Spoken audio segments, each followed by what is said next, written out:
Hello friends, welcome back to my channel. तो I hope आप सबकी होली बहुत अच्छी रही होगी। मेरी होली भी बहुत अच्छी रही, बहुत एंजॉय किया हमने एंड यही मुझे लगता है कि आप सबकी भी होली बहुत अच्छी रही होगी।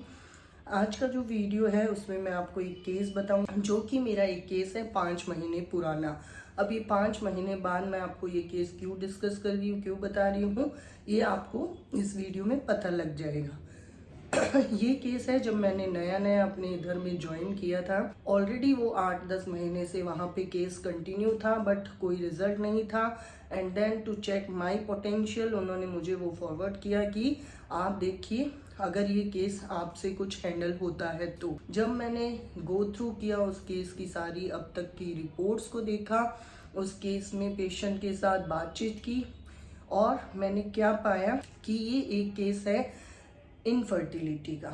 इसमें जो फीमेल है वो सफ़र कर रही है इनफर्टिलिटी से। ये है सेकेंडरी टाइप की इनफर्टिलिटी, बिकॉज एक बार उसका और प्रेगनेंसी हुई थी बट आफ्टर 3 मंथ उसको अबॉर्ट हो गया। तो ये हिस्ट्री भी रही उसके साथ कि 3rd मंथ अबॉर्शन की हिस्ट्री उसके साथ रही है।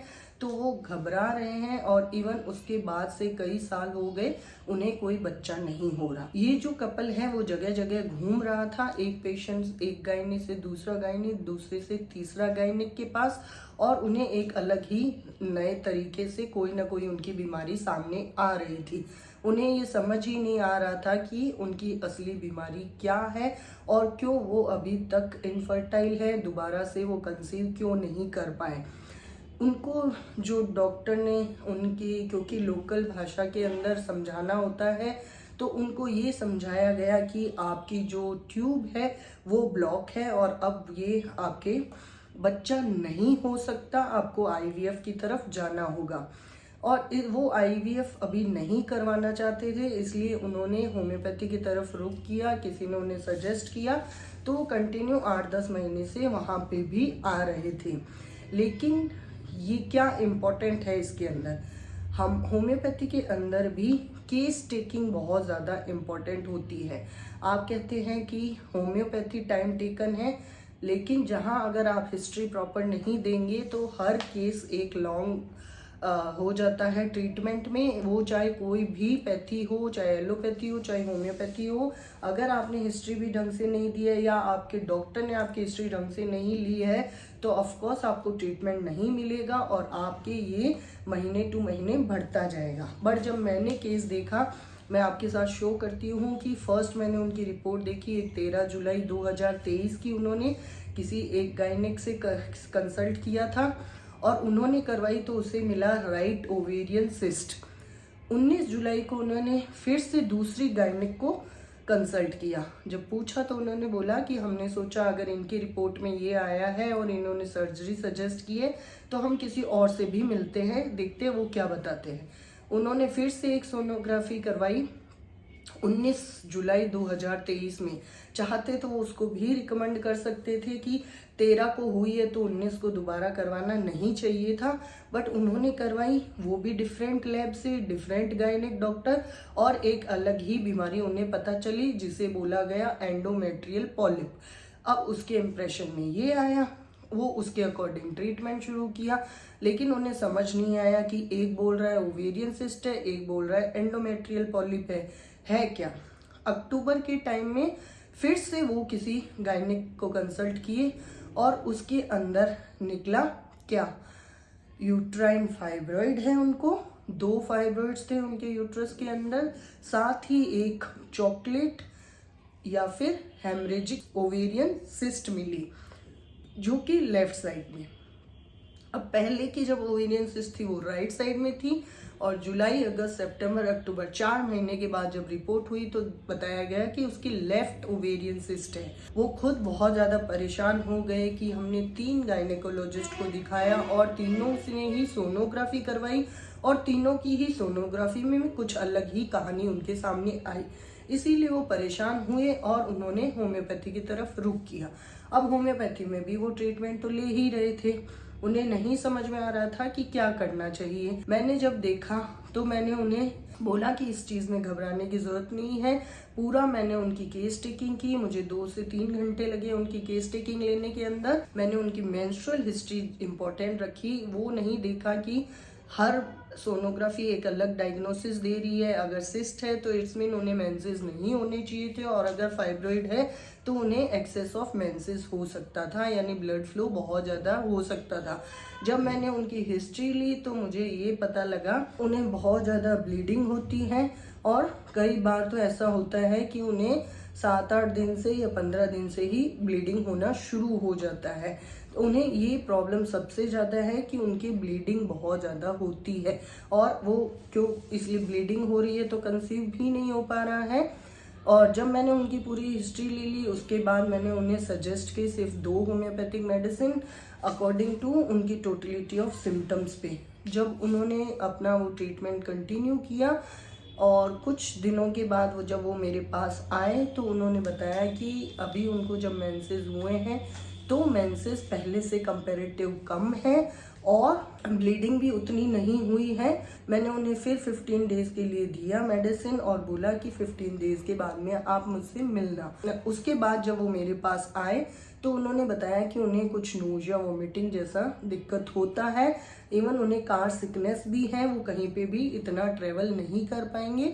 तो मैंने एक कार सिकनेस के हिसाब से उन्हें एज अ प्रिवेंटिव दी। जनवरी के टाइम में वो मेरे पास आए, जनवरी 2024 में, अपनी एक रिपोर्ट लेके। उस रिपोर्ट के अंदर उन्होंने बताया कि उनका यूपीटी पॉजिटिव है, और उन्होंने वो रिपोर्ट मेरे साथ शेयर की। सबसे पहले जैसे ही उन्हें ये चीज़ पता लगी वो सीधा मेरे पास आए और मुझे बताया कि मैम मेरे अभी यूपीटी पॉजिटिव हो गया है और अब मुझे आगे क्या स्टेप लेने चाहिए। मैं गायनेकोलॉजिस्ट से भी मिली तो उन्होंने मुझे कुछ इंजेक्शन सजेस्ट किए हैं हार्मोन के फॉर 3 मंथ, बिकॉज मेरी हिस्ट्री है। इस चक्कर में उन्होंने मुझे 3 महीने के लिए इंजेक्शन सजेस्ट किए हैं, बट क्योंकि मेरा ट्रीटमेंट आपसे चल रहा है और इसलिए मैं चाहती हूँ कि आप मुझे गाइड करें कि मुझे क्या करना चाहिए। मैंने उन्हें यही बोला कि अभी कुछ भी ऐसा सच नहीं करना है। होम्योपैथी के अंदर भी एक मेडिसिन आती है जो आपके 3 मंथ अबॉर्शन की अगर टेंडेंसी रहती है तो उसमें दी जाए, आपको ये ज़रूर हेल्प करेगी। जब वो सोनोग्राफी भी करवाई तो उसके अंदर एक फीटस आया, लेकिन उनका आप देखेंगे जहाँ 2 फाइब्रॉइड थे वहाँ सिर्फ 1 फाइब्रॉइड बचा और उनकी ओवेरियन सिस्ट अभी भी थी। यानी कि आप देख सकते हैं ये ज़रूरी नहीं है कि फाइब्रॉइड और सिस्ट के होते हुए आप कंसीव नहीं कर सकते। अगर आपका ओवरी अच्छे से वर्क कर रहा है, आपका ओवम जो होता है वो वेल डेवलप्ड है, वेल न्यूरिश्ड है, तो आप प्रेग्नेंट हो सकते हैं। इस लेडी को होम्योपैथिक ट्रीटमेंट चला और उस ट्रीटमेंट से उनकी वो क्वालिटीज़ इम्प्रूव हुई, उनकी मेंस्ट्रुअल साइकिल भी रेगुलर हुई थी जिससे वो कंसीव कर पाई। इवन उसके अभी भी सिस्ट और फाइब्रॉइड है, लेकिन मैंने उन्हें यही बोला we can wait for up to 3 months and 5 months, because after 5 month तो अबॉर्शन के चांसेस वेरी लेस हैं, बट 3 मंथ क्योंकि आपकी टेंडेंसी है तो 3 महीने एक बार आप होल्ड करिए और ढंग से अपना ट्रीटमेंट कंटिन्यू करिए। हम देखते हैं कि 3rd मंथ के बाद क्या रहता है। 3rd मंथ भी उनका एकदम अच्छे से गया। Now she is running in a 5th month pregnancy. तो उनकी ये चीज़ देख के मुझे बड़ी ही खुशी हुई, और होम्योपैथी का जो रिजल्ट है आप देखेंगे विद इन अ मंथ के अंदर, क्योंकि जब वो जनवरी में आए थे उनकी ऑलरेडी LMP नवंबर की थी, यानी सिर्फ 1 महीने के अंदर उनको कंसीव भी हो गया, उनको प्रेगनेंसी हो गई, उनके जो हैबिचुअल अबॉर्शन की प्रॉब्लम थी वो भी नहीं रही, और अभी 5 मंथ उन्होंने कंप्लीट कर लिए हैं।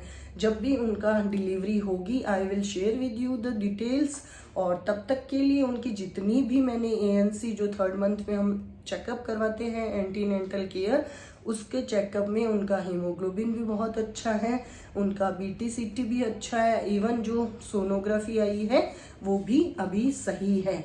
तो होम्योपैथी ऐसा नहीं है कि बहुत लंबा टाइम लेती है। आपको ठीक करने में या आपकी बीमारी को ठीक करने में। ये डिपेंड करता है कि आपका डॉक्टर के साथ ट्रस्ट कैसा है, आपने डॉक्टर को हिस्ट्री कितनी दी है और आपके डॉक्टर ने भी आपकी हिस्ट्री किस तरीके से ली है। ये एक इनफर्टिलिटी का केस है जो मैंने सक्सेसफुली ट्रीट किया है। बहुत से मैंने ऐसे केसेस पहले भी किए हैं जो इनफर्टिलिटी है, चाहे मेल हो या फीमेल की इनफर्टिलिटी हो।